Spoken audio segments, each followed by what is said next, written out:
Bem-vindos, pessoal, ao segundo vídeo de história para ajudar vocês nos dois últimos capítulos que eu prometi para vocês. Se vocês não viram o primeiro vídeo, eu vou tentar deixar um cardzinho, que no caso é uma bolinha que aparece aqui em cima, que é para aparecer, né, mas acho que não vai aparecer, mas é só você ir lá no meu canal, que tá bem fácil, só tem um vídeo mesmo, e clicar lá, beleza?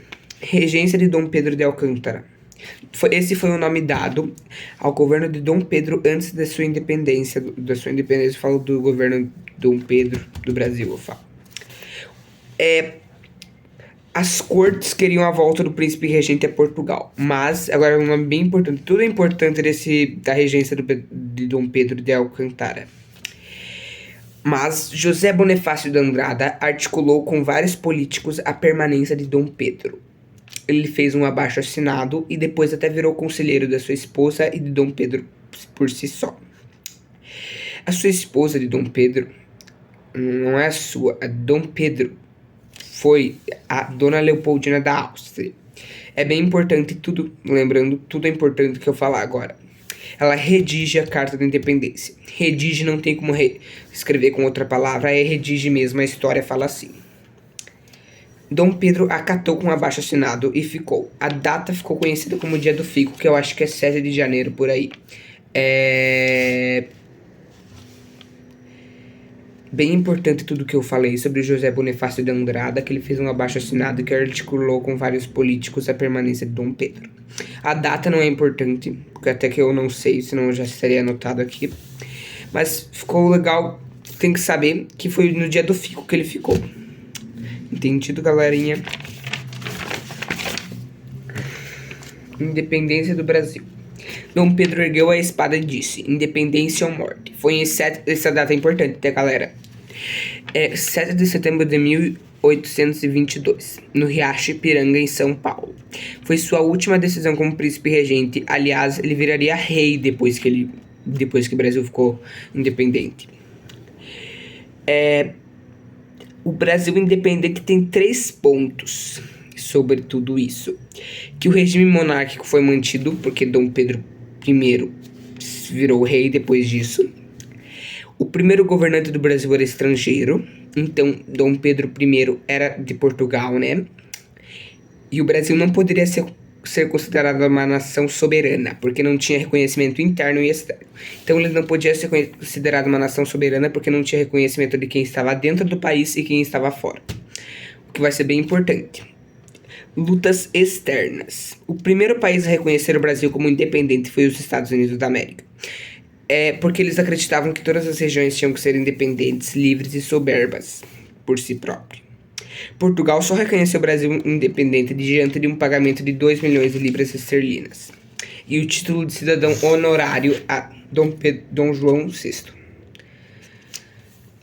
Então, importante, lutas externas. Quem que reconheceu o Brasil como independente por primeiro? Estados Unidos da América. O Portugal, para reconhecer, precisou de um pagamento de 2 milhões de libras esterlinas. E o cidadão honorário a Dom João VI. O que é cidadão honorário? É um cidadão que pode chegar no país a qualquer hora, se ele quiser ou não. Quando ele quiser, na verdade. Assembleia Constituinte. Dom Pedro convocou uma Assembleia Constituinte para elaborar uma Constituição. A Constituição foi chamada de Constituição da Mandioca. É bem importante, tá, galera? Constituição da Mandioca. Deu errado. Existiu 2 grupos nessa Assembleia, o Partido Brasileiro e o Português. Não precisa saber o que eles fizeram porque é muito confuso. Constituição de 1824. Foi outorgada por Dom Pedro I. Imposta, né? Determinava 3 importantes pontos. Monarquia constitucional hereditária.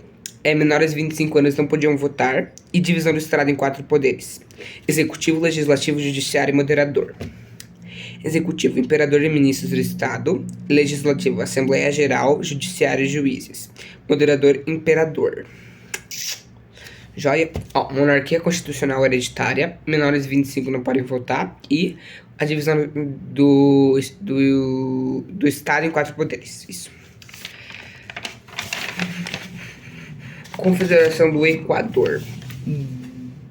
movimento que defendia a separação da província do Nordeste, implantando uma república. Seu principal líder era o Frei Caneca. O principal líder, eu não consegui tirar muito da Confederação do Equador, mas eu acho que isso daqui é a raiz de tudo que pode estar na prova. Então, eu acho que se você souber isso daqui, você já sabe de tudo completamente. Guerra da Cisplatina. Foi um conflito armado entre Brasil e Argentina que se chamavam Províncias Unidas do Rio da Prata pela posse da província da Cisplatina, que era uma província que atualmente é o Uruguai. Eu já vou explicar o porquê. Durou 3 anos e terminou com a província sendo vitoriosa, que é a província de Cisplatina, e se nomeou Uruguai. O conflito foi mediado pela Inglaterra. Lembra, mediado pela Inglaterra. Agora a gente vai falar do último capítulo, graças a Deus, pra vocês estudarem, beleza, galera? Das regências. Abdicação de Dom Pedro I. Dom Pedro I volta para Portugal e deixa seu filho Dom Pedro como sucessor. Ele tinha 5 anos e por isso a Constituição não deixava. Regências. Foi um período que durou 9 anos, desde a abdicação de Dom Pedro I até Dom Pedro II entrar no poder. Eu já retomo pra vocês, eu tenho que fazer uma coisa bem rapidinho. Eu vou refalar isso aqui no próximo vídeo, beleza? Tchau!